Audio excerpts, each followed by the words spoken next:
I'm Loria Bella, your soulmate expert and Asian matchmaker. Welcome to tonight's episode of Matchmaker Secrets, where we talk about love, dating, and relationships.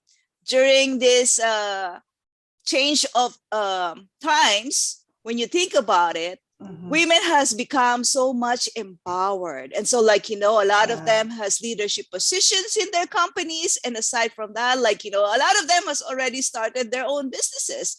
And so sometimes that can be really exciting for women, but at the same time, men are probably been worried, like, oh my god, am I gonna be together with this lady boss? So that's our topic today. And so our guest for tonight is Dr. Liz Jenkins. She is an LMFT and certified relationship coach. She helps single, powerful women reclaim their self-love so that they can attract true, healthy love and also reconnect couples to save marriages and partnerships.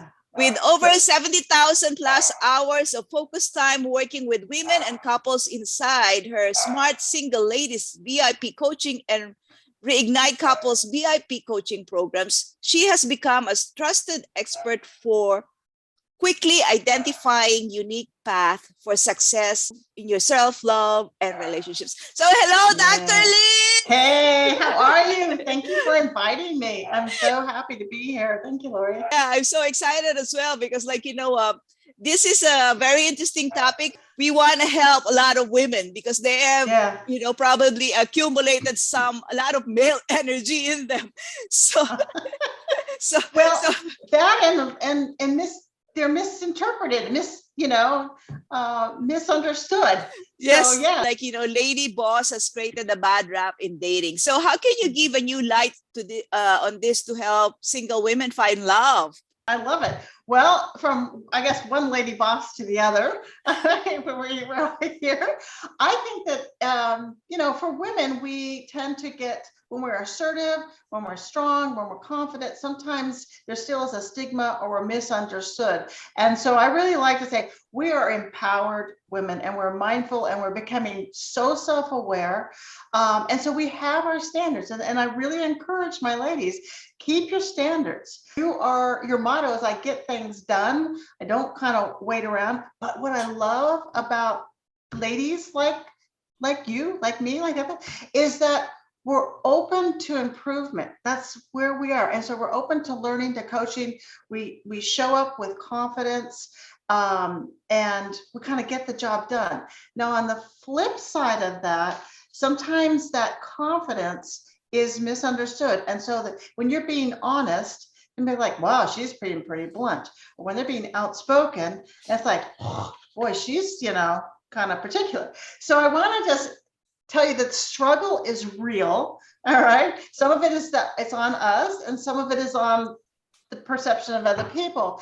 But what I find is when I'm coaching and working with lady bosses, empowered women, it's like when you're so competent and put together, it sometimes makes us appear unapproachable.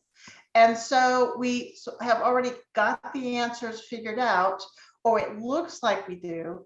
And so it appears that we're unapproachable and that we might be intimidating. And oftentimes we don't even realize it, but we're wanting to bring somebody into our world, dating a guy, and there's no place for them. All right, because we haven't opened up space, not dependency and not neediness, but not opened up space to let them step in as they are. And so relationships, successful relationships, because that's what I am aiming for everybody. I want everyone to have wonderful, rewarding, easy relationships, fulfilling relationships. It requires us kind of stepping back a little bit, creating some space, blending us together, accepting help. That's a big shift for a lot of folks. They're like, no, I can do it myself. And starting to, that's where I work with folks on their self-love, is starting to let others do for you.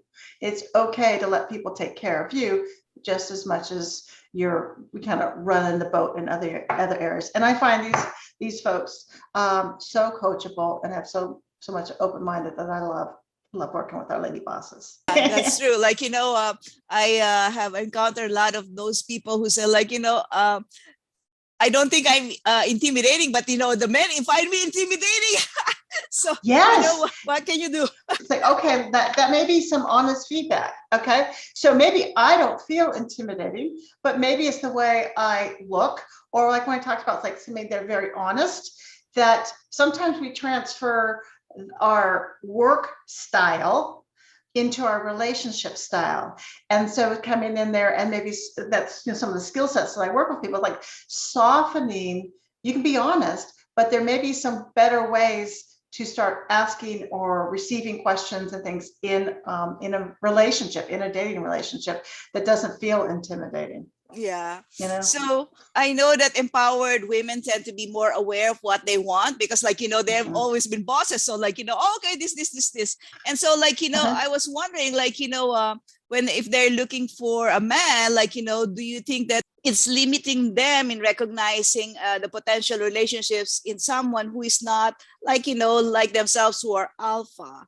I would say alpha carries with a certain mindset, and we think, well, we both have, they have to be driving, they have to be strong, they have to be push, push, push, go, go, go, go, go. And so we almost have like two race horses. And so in some relationships that works really well. And some folks really identify with like I say, a strong gentleman that is driven and has some things.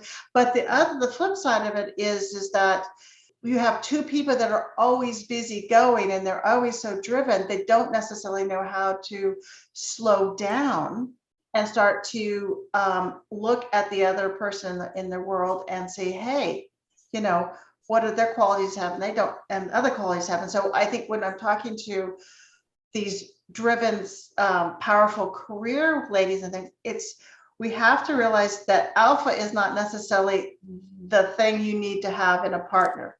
And by being more open and curious, because confidence could be coming in a gentleman that is quieter, and maybe he's quite content with where he is, and he doesn't need to climb the next mountain or do the next Ironman run or something like that. He doesn't need that. And in fact, what I do find with some of those folks, the ladies that I get, that like they get these other folks that are so driven, that person doesn't have time for you. That person has such a busy schedule that they can't even fit you in, and you also have such a busy schedule, you can't fit them in. And so it's like, okay, well, who has time for who? So if you're feeling like you're an alpha and you're looking for strength, you may want to back that down and start thinking about, like, what actually am I looking for, and how could power and confidence be displayed differently than how I am. And I know so many men that are quiet, calm, confident. They don't need to throw their power around. They don't need to into struggle, and they're dying for ladies like you guys, like us, that say, hey, I got it, I'm cool, I know where I want to eat, so I've made reservations, we're going. And there's also some beauty and some value in saying, hey, where would you like to go for dinner tonight? I was thinking about, you're not losing your power, you're not losing your assertiveness. So. I really like that because, like, it gives you a bigger net if you're open, because, like, if you're not open, then, like, you probably Right. end up as an old maid. Well, absolutely. And the problem is like, if we come in with our set, this is what we want, this is what, and we're not exploring or testing out different kinds of men, we might be overlooking, because we may be dating or selecting as a reflex from some of our old earlier dating strategies and dating things. Oftentimes, and that's part of what, when I work with people, I think we go back to those imperfect, fresh early starts, and we go back to watching what are some of the lessons that you were taught, or what did you observe in your family. And oftentimes in our attempt to take charge of our dating, it's oftentimes a knee jerk. So maybe we saw family members being a little dependent, or clingy. And we said, I will not be like that kind of thing.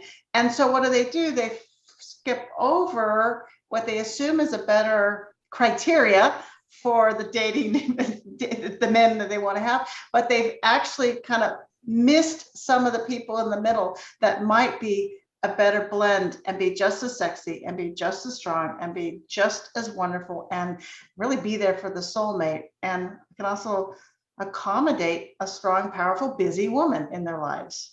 Yeah, So, I agree. So, do you have any tips that you can give to these empowered women so that they can, have something to take away today? oh yes, please. I would love to. Thank you. I have two adult daughters, and I'm always like coaching them, and they're dating, and they're things like, hey, maybe you don't need to be that snarky or a little bit harsh and stuff like that. Okay, let's look back. So my first tip is, it's not your fault, ladies. It is not your fault. Stop feeling guilty. Stop beating yourself up, blaming yourself. You're in this dating path, and you know what? It's not like it was when I was dating. It's not like it was when our parents were dating. And so you need a whole new toolkit. You need a whole new support system. Like with you, Laura, you help these folks like, hey, let me match you. Let me show you where it is. A lot of these things weren't available, or there was a misinformation. So just drop the blame shame thing. Drop the time clock is ticking. I understand it is, but we just embrace the idea. I need new tools. I need a new skill set. If you were in your company and you said, hey, Excel is obsolete, we got to go to something else, you would say, sign me up, teach me, right? If Excel's out, I'm in, so you wouldn't, so we don't embrace that and realize, okay, so we're not dating the same person. That's not the same way or set that my parents. Okay, so what did we do? We learned our lessons watching for our parents date, our family members, our little attempts at dating, our new ones. That was imperfect dating. That was trial and error dating. And the advice that you were given was based back there. And so we want to change that up and start looking at what do I need to be doing differently and stepping into it. The rules have changed. Okay. Our narratives, our stories need to change too. That we don't need to maybe, well, one, we need to identify what we're living with, what we're driving with. I think like we were just talking about, our daughters do not have children at this point in time. And like, we're totally fine, right? That's totally fine.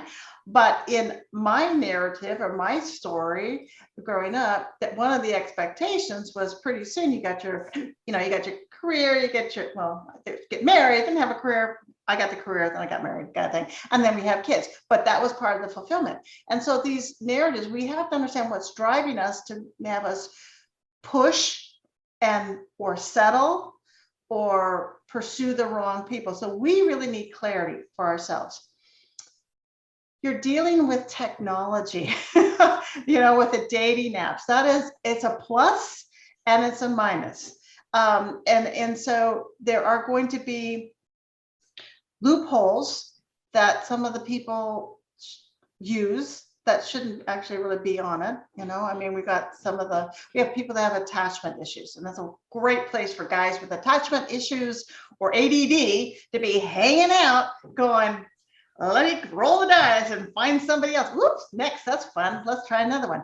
We have guys that, that they're maybe narcissistic.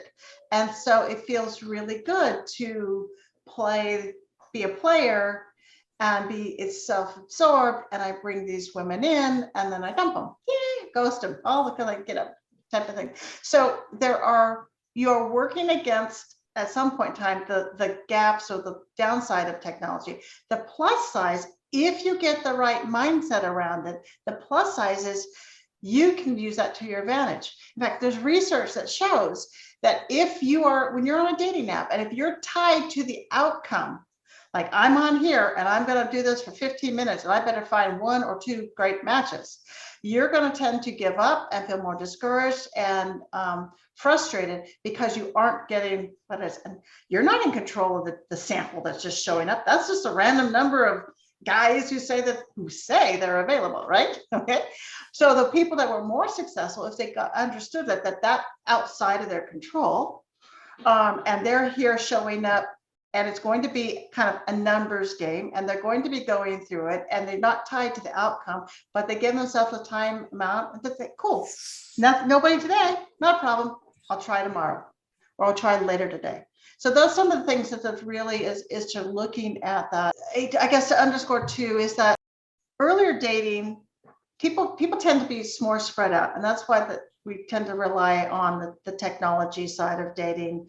And we're busy with our careers, or we're busy with our social life, and we don't have the village, I'm gonna say, where we had people that knew us, that grew up with us, that say, hey, I know you, and we can connect up. And so you aren't getting that extra, I want to say, litmus test of this guy that's pretty decent.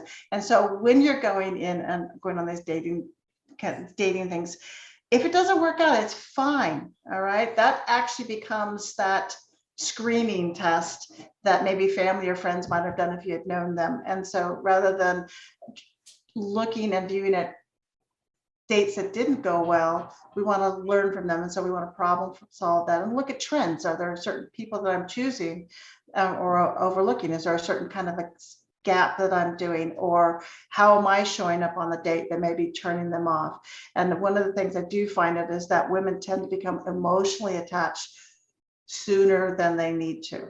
But this is still more of a, we need to treat it more of a meeting and interview them and not, do you like me, kind of thing. And I think that's that juggling thing. Even with, empowered women, we still want to be, that's one of our end goals, right? We want to be in a loving soulmate, for forever relationship or trusted relationship. And so that's part of that, is being vulnerable out there. Yeah. I like what you said, like, you have to adjust your learning because, like, do you remember the times that they have started this DOS operating system, like DOS? Like, I was thinking, oh my God, do I have to learn that? And so, like, apparently you have to learn because otherwise you'll be outdated. And I like that idea that, you have to keep on, learning new skills because, like, otherwise, you're gonna be missing out if you're gonna be left behind. Yeah. Oh right, God. Right. And testing it out. And if you're not familiar with it, well, then you get experts and you get people or friends that say, hey, let me show you how to do these things. And so yeah, it is life.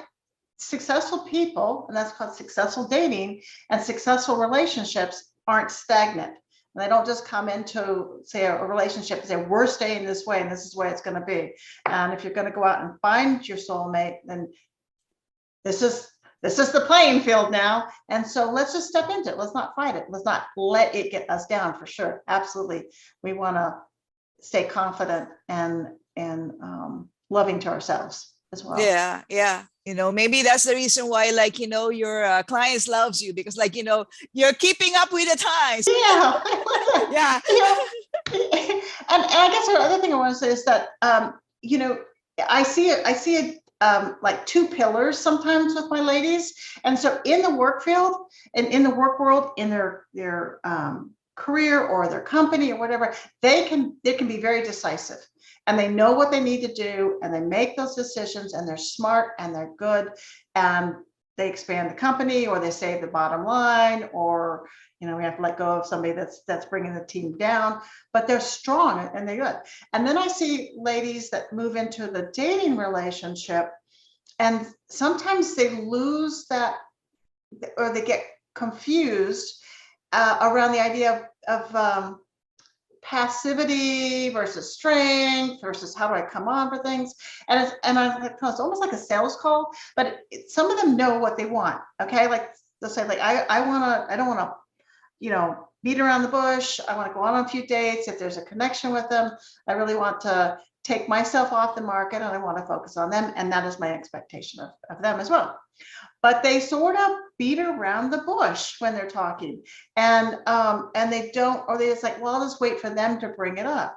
And months go by and months go by, and they assume they're in this exclusive relationship, and they find out, nope, they sure aren't. And so it's like, I said it's sort of like a sales call, guys. You know how to do a sales call. You know, you push for the close. This is what you want. You know what you want when you're in this kind of interaction, and you want them to sign up or you want them to buy or whatever it is, but you know what you want. If you want a committed relationship, then there's ways to not be needy and all things, but to let it know and ask for that type of thing. And if they don't, then you can make those decisions like, okay, we'll play for a while, or maybe we won't, because I don't want to, you know. So you can still own and bring all those beautiful strengths and skill sets into the relationship in great ways.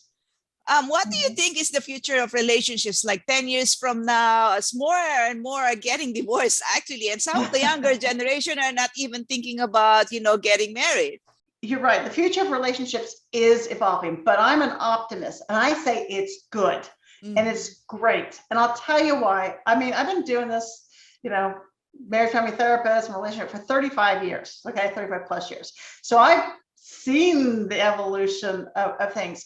And men are showing up wanting to improve themselves personally.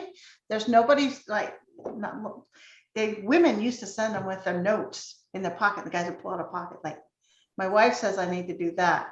Or my girlfriend, seriously, like, okay, well, we're in kindergarten now. So now they're showing up, say, hey, what's going on?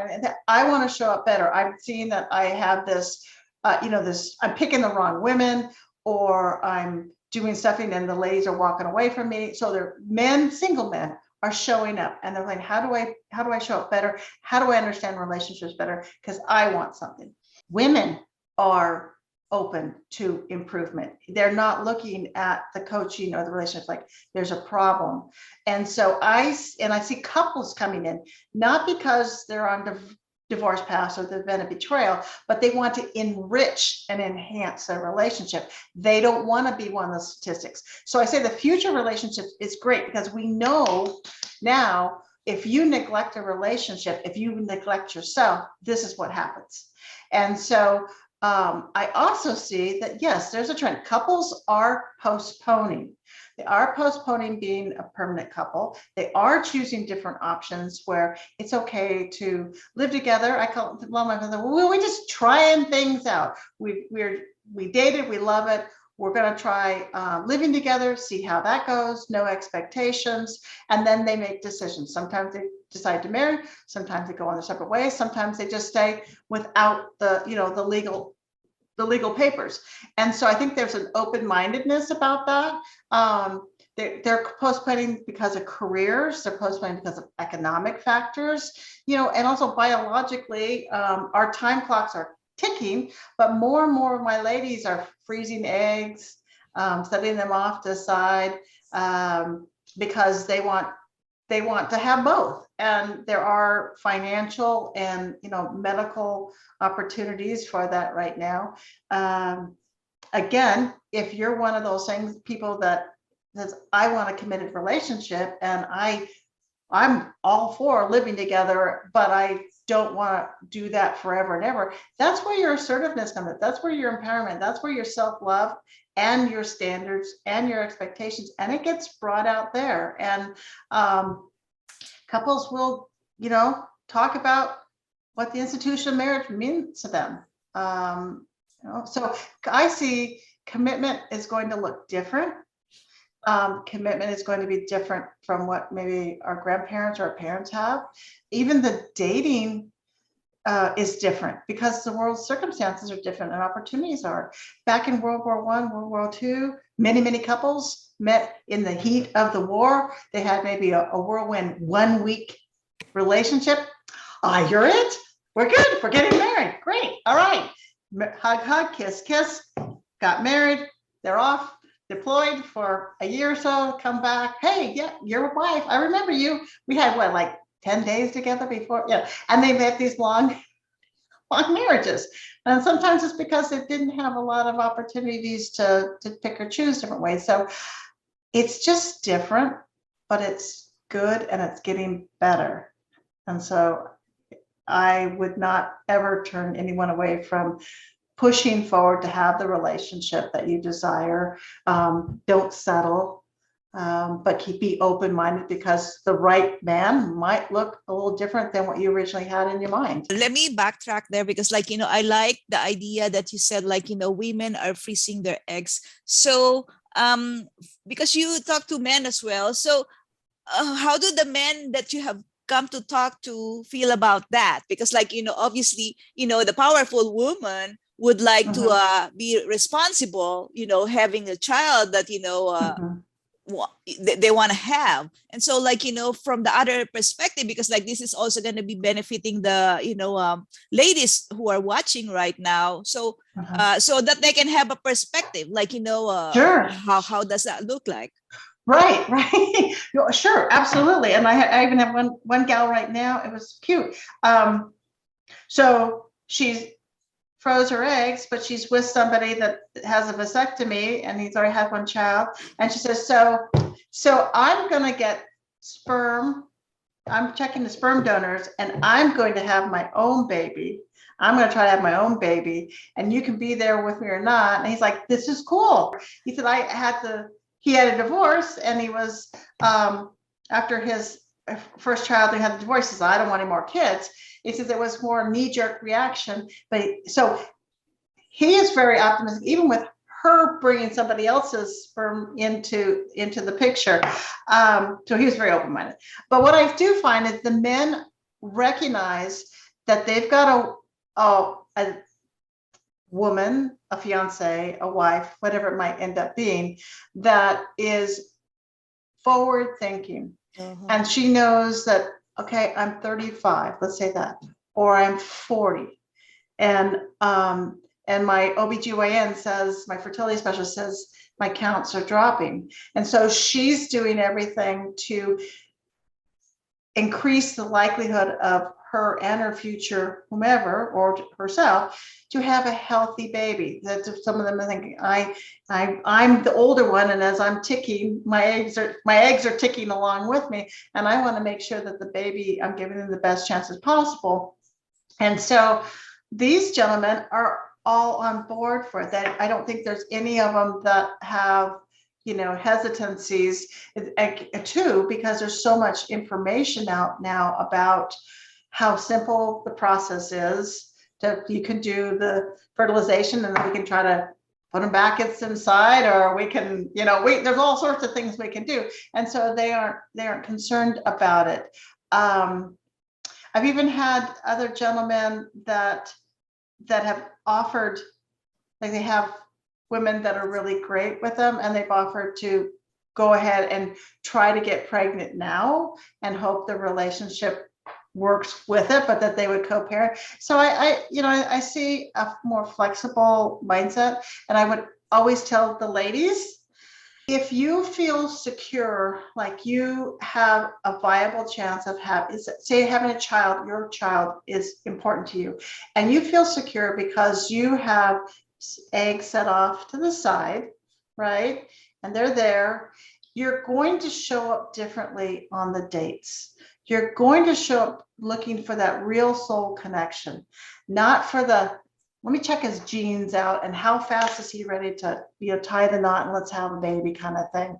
And so I think that shows up in our ability to pace ourselves and not rush into a relationship unnecessarily. And you know what? Sometimes still the old fashioned way works. And so let's say you've got your eggs over here at home, but the relationship's working and you might end up pregnant the old fashioned way. Okay. Now you have to, like, what do we do? That's another decision that we talk with folks. But I really say I would step into and go for what it is you want. And if that's children, I think it's perfectly reasonable. If that's an avenue that you are open to, is freezing them, having them there, and taking some of that pressure and biological time clock stress off of you when you're dating. Yeah, thank you so much because I'm Well, sure this conversation has become a relief for a lot of single women over there that mhm, has been wondering, should I really do something about it? Am mhm. I still gonna be marketable if I have this a child now or something? Yeah, we don't have so much time, but how can people find you and what are your current projects? Oh, awesome. Well, you can find me at drlizcoaching.com. But you can follow me on Facebook. It's under Dr. Liz Jenkins, or on Instagram or YouTube. Or if you have LinkedIn, I'm in there too. So check me out. Check me out there at Dr. Liz Coaching. I am launching and working with it's a soulmate solution, and it's for my smart single ladies. It's a VIP coaching program where we go deep and they work with me one-on-one for 12 weeks plus. And then we have access to me outside the coaching and have all sorts of resources. It's very concierge, high level, where we go to their specifics, exactly what's going on for them. It's not okay, next, self-esteem, good, next.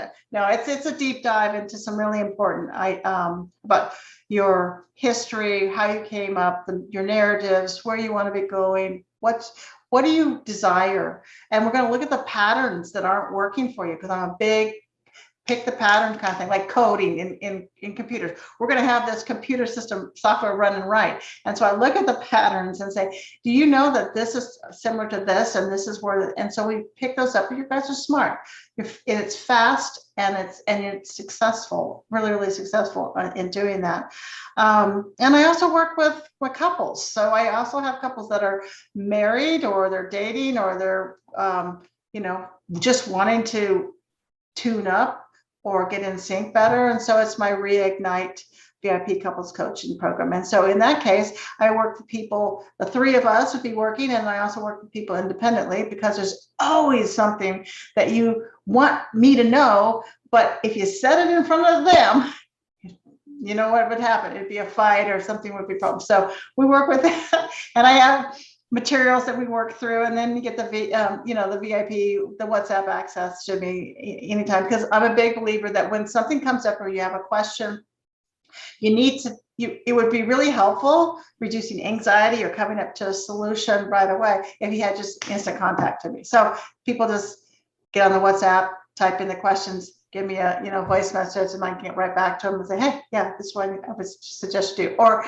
one gentleman, he'd always come in like, I think I blew it. I'm like, yep, you sure did. So what's the repair? He's like, this, I got it, go. He'll turn around and go right back out, and no more, no fights, and you don't have to feel like you're walking on eggshells around the house and stuff like that. So it's fun, and I appreciate you asking me about what I'm up to these days. Yeah, so whatever you have said, that sounds so amazing, and I acknowledge you for all you do. For the Thank you. relationships. I'm sure a lot of people have been helped, and even the people who are watching. So these are all powerful information that the powerful ladies can use in their life. Mhm. But anyway, Yeah. for the benefit of all those people who are watching, we're always looking for resource speakers on love, dating, and relationships. And if you're also a single and looking in how to navigate love, and we want to be having you also in the show, because we want to find out how we can help you. Yeah. So that's it for today. Again, thank you so much, Awesome Dr. resource, Lori. Liz. All Thank right, you take you. care. Thank you. Take care. Bye, everybody. Bye bye.